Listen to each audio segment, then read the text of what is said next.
Ahoj, tady je Janka z Propletence. Kál pleteme spolu svetrem Mia pokračuje a já jsem právě dokončila patent a mám teď takovou vestu a budu pokračovat pletením rukávu. Já pletu oba rukávy zaraz, abych je měla stejně dlouhé a dělám to tak, že mám dlouhou jehlici a začnu nabírat, takhle jak mám položený ten svetr, začnu nabírat na té levé straně, což je vlastně náš pravý rukáv, tady dole uprostřed, nabírám očka kolem na té zadní straně, přejdu takhle dopředu a tou samou jehlicí, akorát novým klubičkem, začnu nabírat očka na té pravé straně, což je náš levý rukáv, taky uprostřed a tentokrát přes přední stranu, pěkně nabírám až dozadu a pak pletu vlastně jednu stranu, jeden rukáv, druhý rukáv.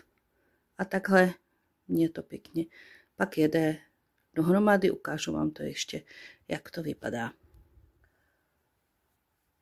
Našla jsem si prostředek tady toho průramku, nebo jehlicí, klubičko z přízí a začínám nabírat očka.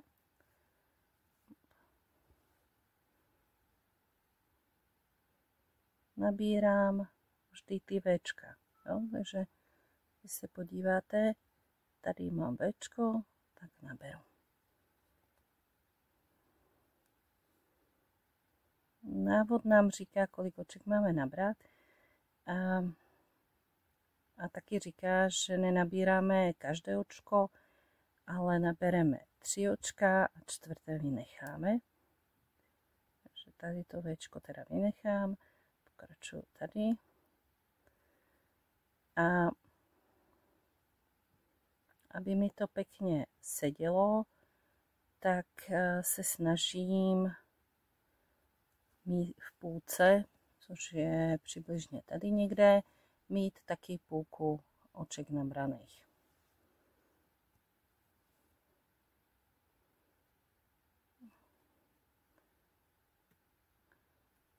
Tady v tom místě, kde jsme přecházeli z nahazování oček na, nahazování oček na normální pletení, tak bývá takové větší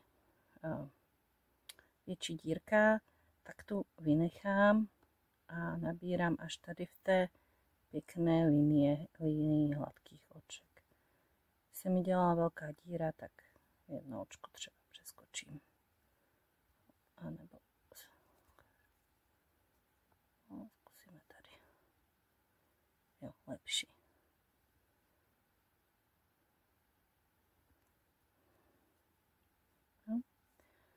A takhle nahodím kolem dokola potřebný oček kolem toho jednoho rukávu.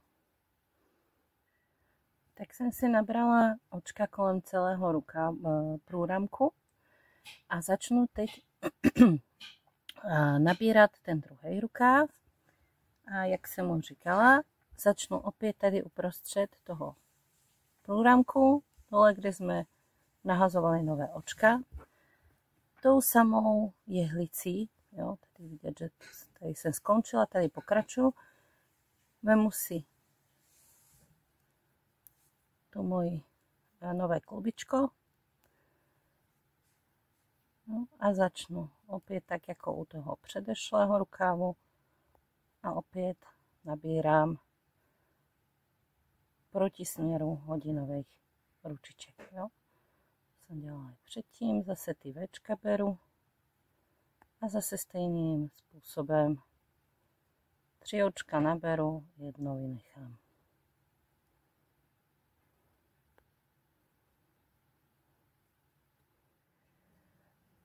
Nabrala jsem si teda oba ty průramky. Od tady toho místa jsem nabírala proti směru hodinových ručiček první rukáv, Pak tou samou jehlici, ale novým klubičkem jsem nabrala taky proti směru hodinovej ručiček druhý rukáv a začínám plést. Je dobré si tady ten levý rukáv tady někde v těch místech označit třeba značkovačem, abychom věděli, kde je začátek řady. Jo. Si vemu značkovač. Nemusí to být vysloveně tady na začátku, můžete si to tady píchnout do toho upletu a postupně si to posouvat vejš.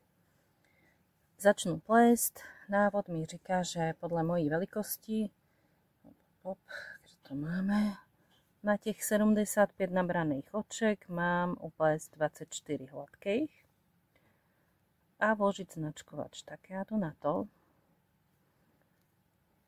Nemusím tady vytahovat lanko. Když mám dost velké lanko, tak to jde celkem jako plésty tady na tom jako kdyby zmenšeným obvodě. Ze začátku je to složitější a kdyby někdo potřeboval, tak si to lanko může vytáhnout vždycky a plést to tou klasickou magickou smyčkou. Kolik toho máme? 5, 10, 13, 14, 15, 19, 20, 21, 2, 3, 4. Ops, je to vidět, samo se to vytahuje, ale dá se to i takhle plést. Bez toho, já si to spočítám ještě pro jistotu. 10, 15, 24. Vkládám značkovač, jak mi říká návod na svetr Mia. A teď si pletu vzor podle grafu D, tak si jedu obratce, mám tam 3 hladce, 3 obratce a už když se mi to tady trošku tak jako drhne, tak si tady poposunu ty očka na té pravé jehlici a na levé si je můžu přisunout. Chce to trošku otočit tím svetrem. A pokud by vám to pak časem bylo moc těžký, je dobré si to dát třeba do nějaké projektové taštičky a vytáhnout jenom ty rukávy a plést jenom jakoby ty rukávy. A teď mám 6 hladce. 3, 4, 5, 6, 1 obratce. 1, 2, 3, 4, 5, 6. Zase to tak drhne, tak si to tady poposunu a opět ta levá jehlice jde líp. Tak opět 6, 3 obratce. 1, 2, 3, 3 hladce. 1 obratce. Vložím druhý značkovač. Tady ty značkovače mi pak budou značit, kde mám vzor. Celé si to otočím. Tak, točím jedním směrem. A když nemám vytažené to ouško, tak tím pádem jakoby se mi budou zamotávat klubička, ale než začnu plést druhý rukáv, tak si to nastavím, že jedno klubičko otáčím přízí dozadu a jednou ji dávám dopředu. Hned vám ukážu, jak to myslím. Si to pletu tady ten jeden rukáv.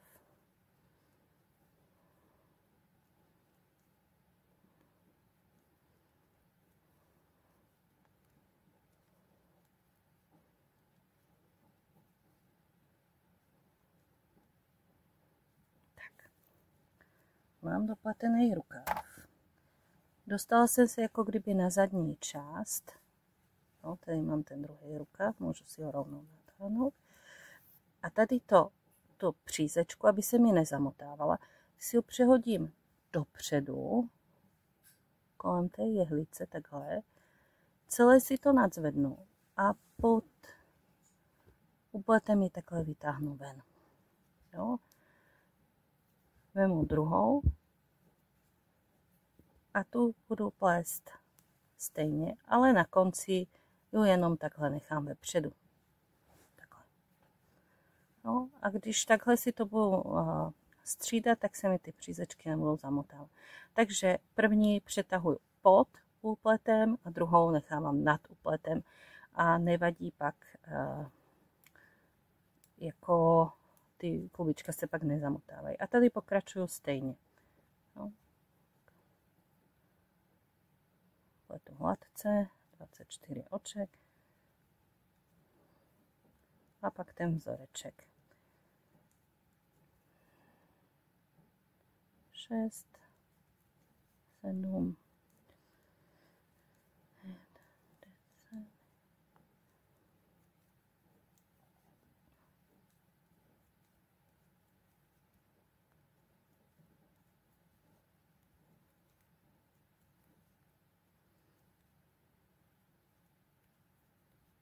Už to trhne, tak si to tady uvolním až přes to lanko, aby se tady ten obvod zmenšil. A pokračuju dál. A kolik jsme to měli? 5, 10, 15, 23, 24. Vkládám další značkovač.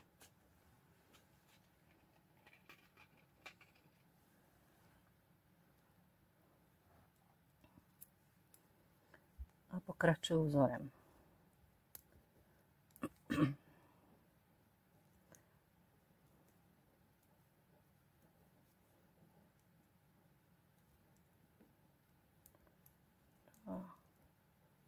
Tři. Raz, dva, tři, 4, 5, 6.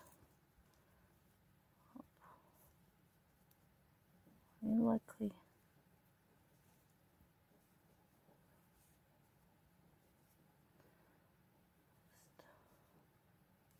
Obrace. Raz, dva, 3, 4, 5, 6. 3 obrace. Raz, dva, 3.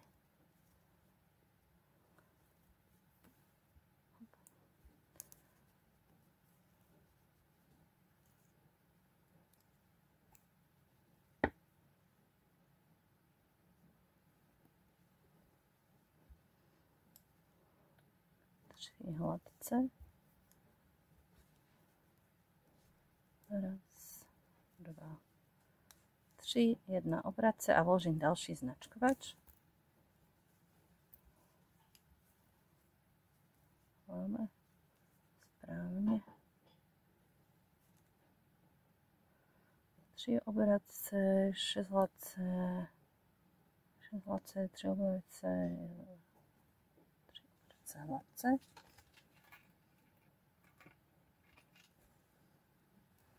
A mělo by mi zůstat doplést 24 oček, což asi jde. 5, 10, 15, 24, jo. Tak já si je dopletu.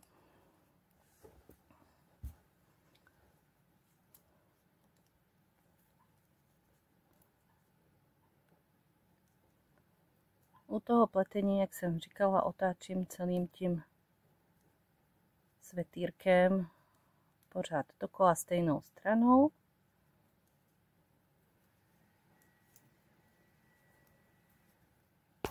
Tak. Hop.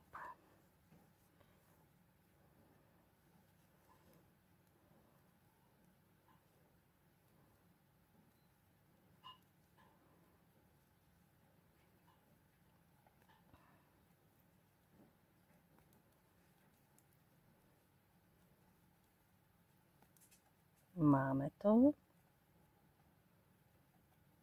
A táhnu to jehlici a teď tu přízí jenom takhle nechám ležet a nebudou se mi ty klobička zamotávat. Takže máme upletený první řadu. Máme upletenou první řadu. Takže máme upletenou tu první řadu a takhle budu pokračovat vlastně pořád dokola s tím, že když se dostanu sem na to místo a teda ukončím první rukáv, tak tu přízi od klubička si vždycky tak jako podvleknu pod ten svetr a na té druhé straně, když mám tu rukáv dokončen, tak tu přízi si jenom takhle přehodím dozadu a tím se mi nebudou zamotávat. A můžu pokračovat dál. Pokud by to někomu nevyhovovalo, můžete si tady vytáhnout vlastně to ouško a plést magickou smyčku jako normálně.